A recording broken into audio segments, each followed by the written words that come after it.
Bienvenue Stop Invest, la chaîne des top d'investissement. Ici, on parle essentiellement d'entreprises de qualité. Avons-nous une opportunité d'investissement sur ASML? C'est la question à laquelle on va essayer de répondre en se basant sur les états financiers du quatrième trimestre 2022. Je rappelle que ceci représente uniquement mon point de vue et non un conseil d'investissement. Et comme d'habitude, je me réserve le droit de me tromper. Donc, on va juste faire la mise à jour de cette compagnie-ci. Je pense que voilà, les résultats sont sortis il y a quelques jours ici. Donc, vous avez, pour ceux qui sont actionnaires des ASML, vous avez déjà eu le temps de les lire. Et je vais vous dire surtout que le plus important ici, c'est d'écouter le conference call, donc la conférence ici que le management donne quand il présente ses résultats-là. Parce que sur les états financiers ici, il y a de bonnes informations, c'est sûr, mais les informations les plus importantes sont dans le conference call, notamment par rapport à la situation en Chine. Bref, je pense qu'on en a parlé largement sur les premières vidéos ici. ASML se comporte très très bien. Vous vous rappelez la première vidéo sur ASML, on était à 578. La seconde vidéo sur ASML, je pense bien, je vais juste aller à ce niveau-là. À quel niveau on était sur ASML? On était aux alentours des 442. Et à cette journée-ci, quand je faisais cette vidéo-ci, je vous avais dit que le prix était tout simplement correct, d'accord? Que voilà, il y a une légère croissance qui était inclue à l'intérieur, mais c'était tout simplement correct aussi. S'il fallait y aller, généralement, je serais allé avec une toute petite partie de mon portefeuille, 2 à 1% par là, parce qu'il y avait également des incertitudes, notamment par rapport à la Chine, etc. Mais comme je l'avais dit tantôt, entre parenthèses, c'était une terrible bonne entreprise. D'accord? Donc, on est à 600 dollars ici aujourd'hui. C'est une bonne chose. Elle a également prouvé que, entre-temps, d'accord, elle a continué à livrer la marchandise. Et on a un peu de visibilité par rapport à ce qui va se passer en 2023. Vous savez que quand on regarde les rapports financiers, on aime bien savoir qu'est-ce qui va se passer également sur les mois à venir, ok? Même si on est des investisseurs long terme ici, le long terme, c'est un jour après l'autre. Ok, quand je dis un jour après l'autre, ça ne veut pas dire qu'on regarde les stocks tous les jours. Non, non, non, non, non. Donc, on dit ici trimestre après trimestre, d'accord, on regarde si l'évolution, si le scénario de départ est toujours d'actualité. Et vous savez que cette compagnie-ci, les hypothèses qu'on avait prises tantôt, je vais juste revenir ici, on avait pris 3 hypothèses différentes. Ok, une hypothèse déjà, on avait pris, à part les hypothèses, on va juste revenir ici, parce que ça n'a pas trop changé. Je suis toujours, en fait, parfois quand je regarde ce genre de vidéo, je me pose la question, comment est-ce que on arrive ça tombe à peu près juste par rapport à ce qu'on a ici aujourd'hui. Ok, donc, regardez, on avait pris des revenus de 20 milliards 500. Qu'est-ce que l'entreprise a eu cette année-ci? Ok, donc on va aller regarder ici. Voilà les revenus de cette année-ci. On va juste retourner ici. Ok, alors où est-ce que tu te trouves? On a eu 21 milliards 200. 21 milliards 200 avec un net income de combien? 5 milliards 600. Quand vous prenez 5,6, d'accord, divisé ici par 21,2, vous vous retrouvez avec combien? Vous vous retrouvez avec 26% par là. Le 26%, c'est la marge bénéficiaire ici. Quelle est la marge bénéficiaire que nous avons pris dans notre vidéo tantôt sur ASML? Donc, nous avions pris une marge bénéficiaire ici aux alentours de 25%. Vous voyez, on a été assez gentil à ce niveau-là. Le nombre d'actions à 379, le PE à 25. Une fois qu'on a multiplié tout ça avec avec une croissance ici estimée future à 10% minimum. Ok, donc on va juste arriver ici quand j'ai pris en considération toutes les hypothèses. Voilà. Donc, quand on prend le revenu à 20,5 fois les bénéfices, avec les marges de 25%, 25 fois les bénéfices ici, plus le cash net, ça donne ici 321. Quand on prend en considération la croissance, donc ici, quand on dit croissance, si 10% en moyenne sur les 5 prochaines années, ça revient à peu près à avoir un revenu de 33 milliards en année 5 ici, donc en année 2027, sur un bénéfice net ici de, en fait, tous les marges de 25%. Ça nous donne ici, 25 fois les bénéfices, ça nous donne ici 517 dollars à l'action. Si on est un peu trop optimiste, d'accord, et qu'on prend l'estimation qui était ici, à ce niveau-ci, donc qui s'attendait à peu près à 38 milliards de revenus d'ici 2026, avec des free cash flow de 30%, etc. On avait une valorisation aux alentours de 714 dollars l'action, enfin euros l'action, excusez-moi, parce que je jongle beaucoup entre les dollars et les euros, donc parfois quand je reviens sur une compagnie européenne, donc si vous m'entendez parler de dollars ici, alors qu'on parle d'une compagnie européenne, faites juste la tradition, je parle en euros, ok? Enfin, ici, pourquoi est-ce qu'on parle de 38 milliards? Parce que le management vous donne également des objectifs. Par exemple, ici, vous allez aller sur Outlook, d'accord? Outlook, ou c'est Outlook comme vous voulez. Donc, où est-ce que ça se situe? Alors, on a ça où? N'oubliez jamais que ce document-ci, c'est un document ici, c'est de la publicité. Donc, on va toujours, quand une entreprise vous présente les résultats, elle va toujours faire tout pour vous présenter les résultats de la meilleure façon possible. Même s'il y a de très mauvais résultats, elle va toujours vous mettre des belles couleurs, toujours être optimiste, etc. Donc, vous devez peser ici le pour et le contre. Vous devez déceler ici le vrai du faux. Quelles sont les informations les plus importantes? Comme je vous l'ai dit ici, premièrement, ASML, qu'est-ce qui s'est passé? Croissance des revenus, etc. Pourquoi? alors qu'on entend partout que, voilà, la guerre avec la Chine, pourquoi est-ce que ça ne nous affecte pas, etc. Donc, il faut aller regarder cela. D'accord, moi, je pense que c'est parce que les États-Unis également ont lancé leur grand programme ici par rapport au CHIPS Act, donc la demande est assez élevée à ces niveaux-là, d'accord? Et vous savez que les machines d'ASML ici sont indispensables. Donc, elle a un pricing power certain, incontournable même. Donc, on continue ici. OK. Voilà. Le management ici attend à peu près, s'attend à peu près à avoir, c'est même pas là, c'est plus haut que ça, ici. Voilà. Voilà. Donc, il vous mentionne ceci. En 2025, d'accord, on veut atteindre 30 milliards de revenus, entre 30 et 40 milliards de revenus, avec une marge brute entre 54 et 56%. Et en 2030, on va atteindre 44 milliards, entre 44 et 60 milliards de revenus, avec une marge brute entre 56 et 60%. Donc, quand on prenait cet exemple-ci, avec le 2026 aux alentours de 2026 ici, aux alentours de 38 milliards ici, d'accord, vous voyez bien que eux, ils s'attendent à peu près à cette période-là entre 30 et 40.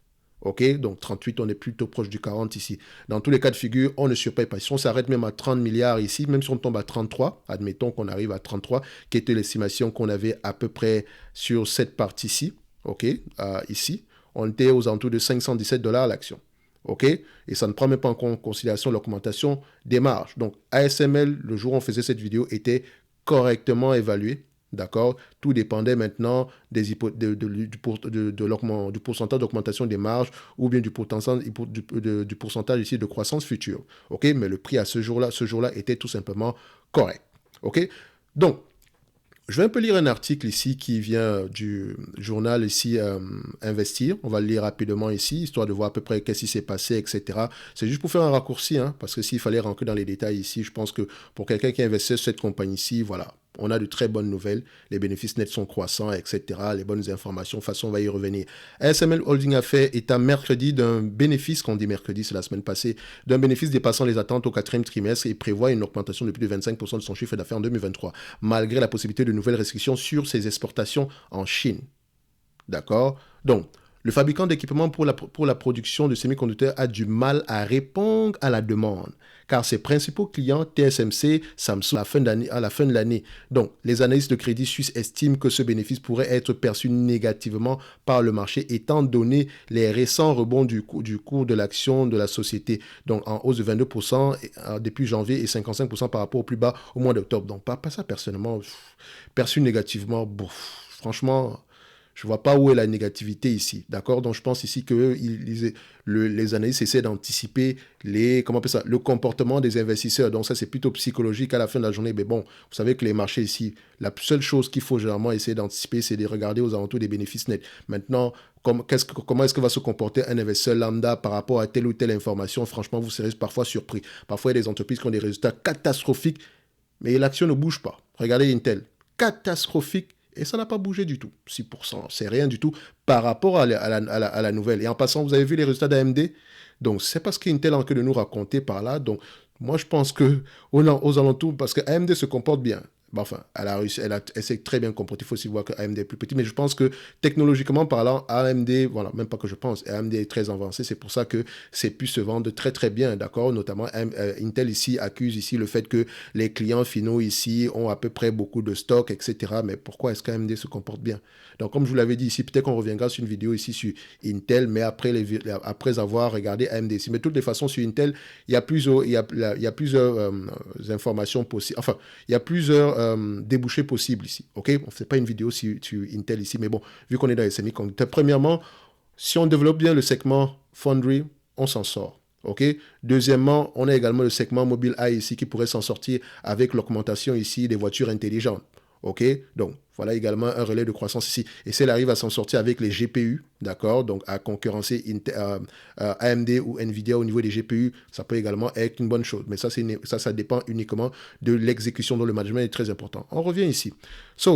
Crédit Suisse, etc. On a lu ça. Donc, toutefois, les perspectives structurelles d'ASML restent inchangées, ont-ils ajouté dans une note. Le titre reculait de 1 point, ça c'est pas important. Bien que les perspectives économiques pour 2023 soient assombries par les inquiétudes sur l'économie et les stocks en hausse de semi-conducteurs, les clients anticipent une amélioration des conditions vers la fin de l'année et un régressement de l'économie chinoise avec la fin des mesures de restriction, a déclaré le président directeur général Peter Wennington. Cela signifie que la demande est toujours supérieure à ce que nous pouvons fabriquer. Le président américain Joe Biden et le premier ministre néerlandais Mark Rutte ont discuté la semaine dernière d'éventuelles nouvelles restrictions à l'exportation sur certaines ventes d'ASML et des clients en Chine à des clients en Chine, d'accord? Donc certaines ventes d'ASML à des clients en Chine à raison des problématiques de sécurité.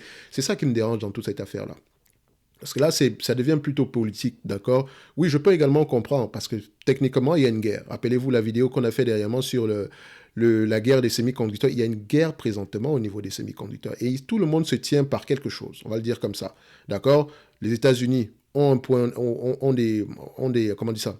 Ils peuvent imposer des restrictions ici, mais également les Chinois ont des éléments ici pour pouvoir peser sur la balance. Donc chacun se tient quelque part, d'accord? Donc je vous invite à aller revoir la vidéo ici où on parlait de la guerre ici des semi-conducteurs. Donc vous allez la retrouver sur la chaîne. Donc on continue ici. Donc c'est un peu plus complexe que ça, d'accord? C'est un peu plus complexe que ça. C'est peut-être pour ça que je dis souvent que Intel est très bien positionné ici afin que au niveau, enfin, si les États-Unis décident de faire émerger un champion national, surtout au niveau des fonderies, afin d'être moins dépendant de TSM, de Taiwan Semiconductor, donc Intel est très, très bien positionné aux États-Unis. Et vous savez que ça cause un problème présentement parce que, voilà, vu que voilà, les États-Unis ont décidé de favoriser la fabrication des puces sur le territoire américain ici, d'accord? Quand on dit fabricant de plus, on va avoir tendance à favoriser un champion national afin que la technologie reste chez nous. Pour le moment ici, c'est TSMC. C'est pas que TSMC a la technologie, mais TSMC a le savoir-faire. D'accord? Parce que TSMC le fait depuis très très longtemps et le fait bien depuis très très longtemps. Or, Intel a ses propres usines ici et voilà, se retrouve dans cette situation aujourd'hui tout simplement parce qu'elle a mal géré au niveau de ses usines. C'est même pas au niveau technique ici, c'est surtout au niveau de ses usines. Mais bon, les deux vont ensemble. Bref, on revient ici. Donc la société basée à Vedolan et tout, etc. a annoncé les bénéfices de 1,82 par action, etc. Aussitôt, un chiffre d'affaires de 6,43 milliards d'euros. Ce résultat est supérieur aux prévisions ici des analystes qui tablaient sur un bénéfice de 1,7 pour un chiffre d'affaires de 6,38 selon les données de Refinitiv. Donc, tout se passe bien pour ASML. OK? Donc, quand on regarde ici ces résultats-là, donc ici, à ce niveau-ci, on va aller regarder également les outlooks du premier trimestre. Ils s'attendent à des bons résultats au premier trimestre. De toute façon, l'année 2023 sera une bonne année pour ASML. D'accord? Elle n'a pas les mêmes problèmes que les Samsung, enfin les Intel, AMD ou les Nvidia. Elle n'a pas les mêmes problèmes. Donc ces bookings ici sont de 30 milliards. Vous voyez l'évolution par rapport à la même période en 2021 ici. Vous voyez ce que les marges brutes, oui, les marges nettes ici ont certes diminué, mais rappelez-vous que cette période-ci était également exceptionnelle. Donc faites attention ici. D'accord? Donc on a un recul ici au niveau de des marges brutes, mais ça reste assez correct. Donc il faut également mentionner que ce qu'on pourrait prendre en considération, regardez ceci. Les revenus sont moins élevés. D'accord? Avec les bénéfices nets sont moins élevés avec des revenus plus élevés. C'est-à-dire qu'il y a une pression à ce niveau-ci au niveau des coûts. D'accord? Parce que normalement, avec des revenus plus élevés, si on avait réussi à maintenir les marges, on aurait eu à peu près quelque chose d'assez similaire. Donc déjà, il faut savoir pourquoi est-ce que ces marges-là ont baissé. Et pour ces informations, je ne pense pas qu'il me donne assez d'informations sur ce document-ci. C'est pour ça que je dis qu'il est incomplet. Il faut absolument lire les conférences causes parce que tout ce que je vois ici, c'est beaucoup de chiffres. C'est bien de regarder les chiffres, la dette, etc. Est-ce qu'on déjà on va parler de la dette nette ici? Est-ce que la dette nette est assez gérable ici? Donc cette dette nette-là est voilà, assez gérable en mon goût. Donc ça, c'est asset ici. Ouais, liability, current liability, etc. Donc, il ne détaille même pas ça bien ici. De toute façon, on va attendre ici il y a un document le document annuel, le rapport annuel va sortir. Donc, il pourra avoir plus de détails à ce niveau-là. Donc, dans tous les cas de figure, ASML va passer une bonne année 2023. D'accord? Et peut-être même une bonne année 2024. Donc, elle n'a pas les mêmes problèmes que les autres. OK? Donc, plus le nombre d'appareils vendus par ASML augmente, mieux c'est pour elle parce qu'elle pourra facturer ici la maintenance. Et moi, je vous ai dit que la maintenance, c'est la partie qui m'intéresse c'est la partie qui m'intéresse réellement sur cette compagnie-ci. OK? So, maintenant, au niveau de l'évaluation, à quoi s'attendre sur ASML? OK?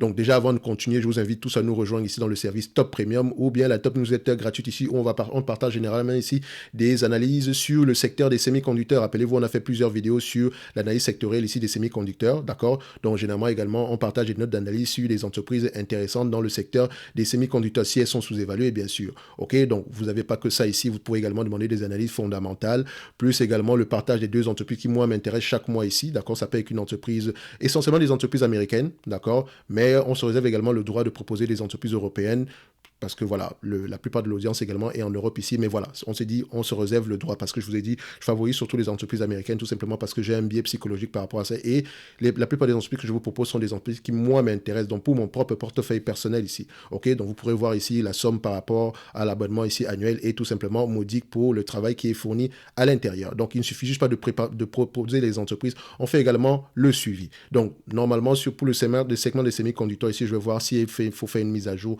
etc. par rapport à la note d'analyse ici, mais je pense que pour le moment, c'est assez correct ici, d'accord? Parce que les semi-conducteurs, on a parlé du semi-conducteur en général, mais est-ce qu'on a parlé des appareils? Donc, je vais également voir ça ici. De toutes les façons, il y a des notes d'analyse sectorielle qui arrivent. Donc, l'analyse sectorielle, vous pouvez la voir ici en vous abonnant au service la Top Newsletter. Attention, Top Newsletter, c'est gratuit.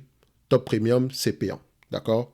Dans Top Newsletter, vous avez tout ce que, dans la Top Premium, vous avez tout ce que vous avez dans la Top Newsletter, plus certains éléments, uniquement on parle d'entreprises sous-évaluées sur la Top Newsletter. Et qu'on ne parle pas juste d'entreprises sous-évaluées, quantitativement, on essaie d'aller également en profondeur. Donc, on revient ici au niveau de l'évaluation. Regardez, là où on est présentement, on doit faire des guesstimations.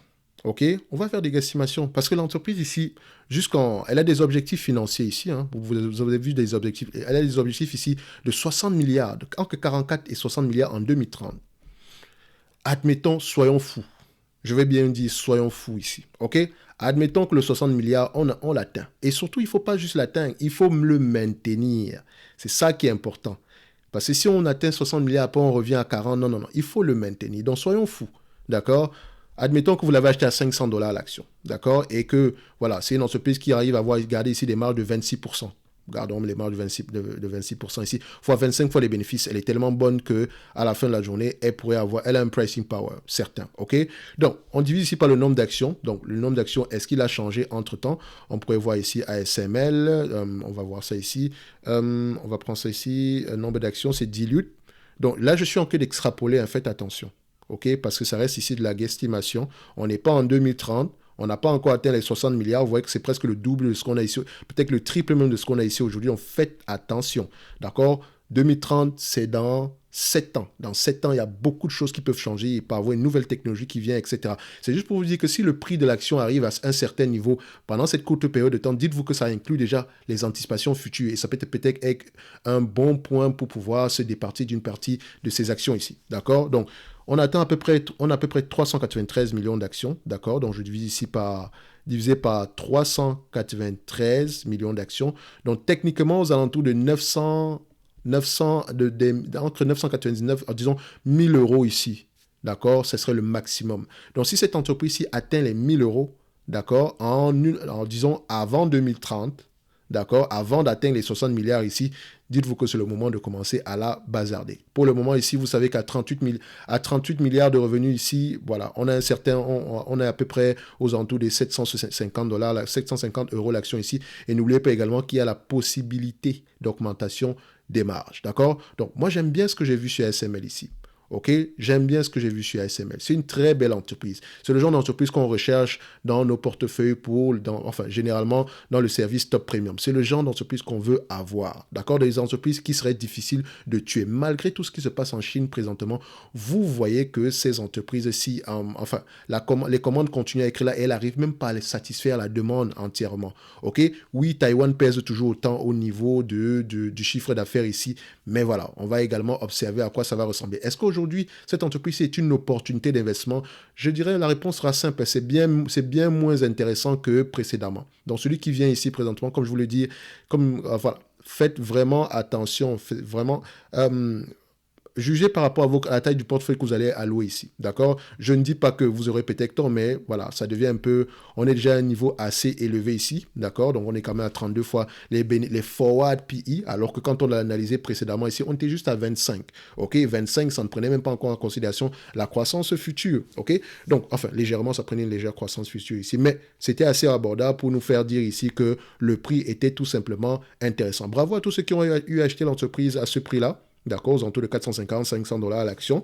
Donc, c'est le genre d'action qu'on garde sur une longue période de temps. Mais vous savez également que si on tape les 1000 €, peut-être ce serait le moment de réfléchir. De toutes les façons, on va continuer à faire le suivi ici sur Top Invest, comme d'habitude. Les belles compagnies, on les adore. Et cette compagnie-ci mérite vraiment être dans n'importe quelle watchlist. Et si vous décidez d'y aller en date d'aujourd'hui, voilà, ne soyez pas trop entreprenant sur le portefeuille. Mais après, c'est à vous de voir. Je parle juste comme ça. Je parle toujours par rapport à mon propre portefeuille.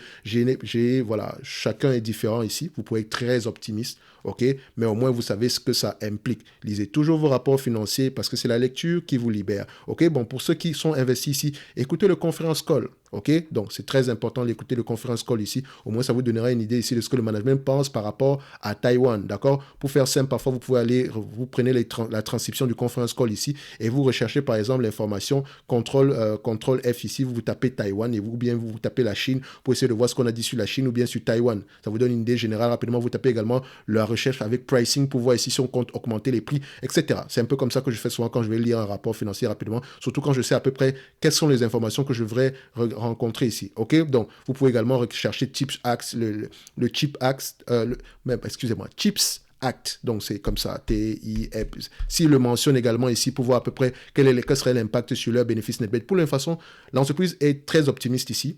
D'accord, les commandes sont là, on a à peu près 30 milliards ici et on pourrait aller vers les 40 milliards cette année-ci. Donc pour le moment ici, cette entreprise a la capacité de pouvoir maintenir les marges et les bénéfices nets actuels, en tout cas pour cette année-ci. D'accord, le plus important maintenant pour nous, c'est de penser en année 24, 25, 26. Et pour le moment, tout semble être correct. Donc, un like, un abonnement, ça fait toujours plaisir et on se donne rendez-vous sur la prochaine vidéo. Merci.